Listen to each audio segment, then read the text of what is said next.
Bonjour à tous et bienvenue dans l'autre direct. Aujourd'hui, nous sommes en compagnie de l'humoriste Jarry. Bonjour. Bonjour à tous, je suis ravi d'être avec vous.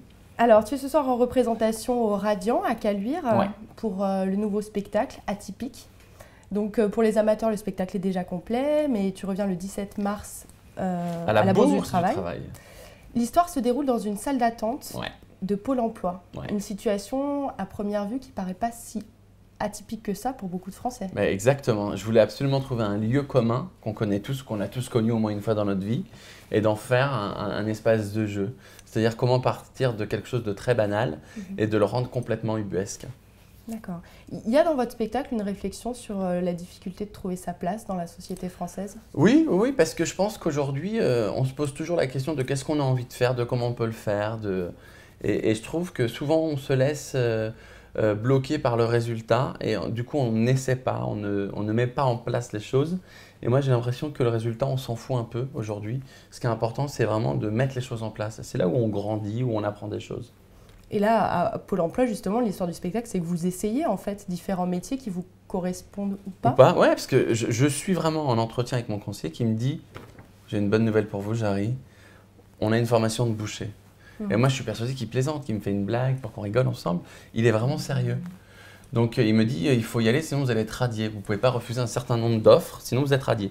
Donc, je suis allé passer 3 jours à Rungis avec des bouchers. J'ai porté des agneaux, j'ai porté des poulets, des animaux que je ne connaissais pas. J'ai vécu des trucs, j'ai vu des vaches. Voilà. Et j'ai découvert plein de super trucs. Et je me suis dit, c'est drôle parce que c'est un métier évidemment que je ne pourrais pas faire parce que je n'ai pas la force physique de porter des animaux morts. Mais j'ai appris plein de choses. J'ai appris que c'était des passionnés qui se levaient tôt le matin, qu'ils adoraient avoir des bons produits. Et je me suis dit, mais ça, c'est génial. Et du coup, ça m'a donné cette idée d'écrire plein de métiers et puis d'aller tester plein de métiers dans lesquels je me vois, mais dans lesquels je ne me vois pas non plus. Et j'ai appris plein de choses. J'ai rencontré des gens que j'aurais jamais croisés. D'accord. Arrêtez-moi si je me trompe, j'ai lu que vous étiez Je vous arrête tout de issu suite. d'une famille d'ouvriers viticoles. Ouais. Est-ce que vous avez déjà pensé à travailler dans ce domaine ou est-ce que le monde du spectacle a toujours été une évidence? Alors moi, j'aurais adoré travailler dans les vignes, mais la vigne n'a pas souhaité que je continue pour des raisons de sécurité. Non, mais je suis pas manuel. J'aime pas les bêtes. J'adore manger du raisin, mais il faut pas le manger. Et j'adore les tracteurs. Mais bon, ça c'est à part faire l'amour dans le pré. Donc non, c'est comme si j'étais un petit peu un Indien dans la ville, quoi. C'est-à-dire que moi et la campagne, bon, on n'a pas encore trouvé de terrain d'entente. Moi, je préférais être dans ma chambre, j'apprenais des poèmes, je m'entraînais à mourir. Je faisais Sissi l'impératrice avec ma couette et je m'entraînais à mourir, mais le plus lentement possible. Je pouvais mettre des heures à faire comme ça.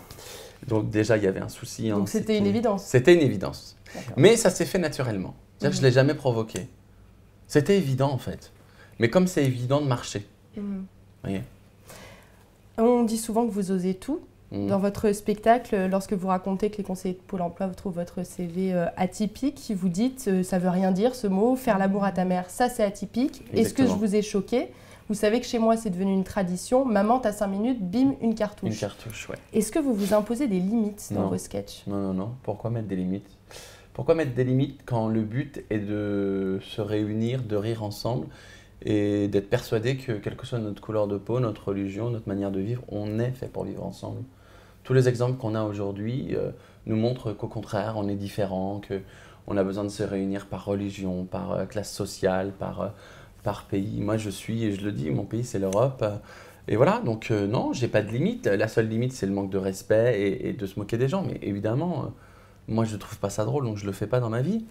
Donc atypique, parce que c'est un mot qu'on utilise tout le temps dans ce pays quand on sait pas définir les choses. On dit, oh, c'est atypique.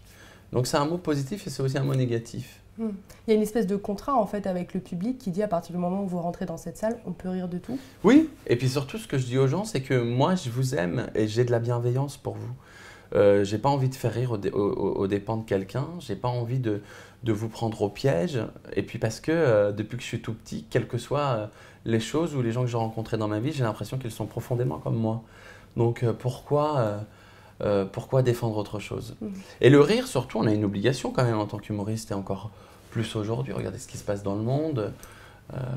On a une obligation de faire passer un message de tolérance et de respect de l'autre. Donc c'est intrinsèque à ma personnalité, quoi. J'aime les gens. Vous avez beaucoup fait de théâtre d'improvisation. Ouais. J'ai vu aussi que vous avez commencé par danser dans une compagnie de hip-hop. Tout à fait.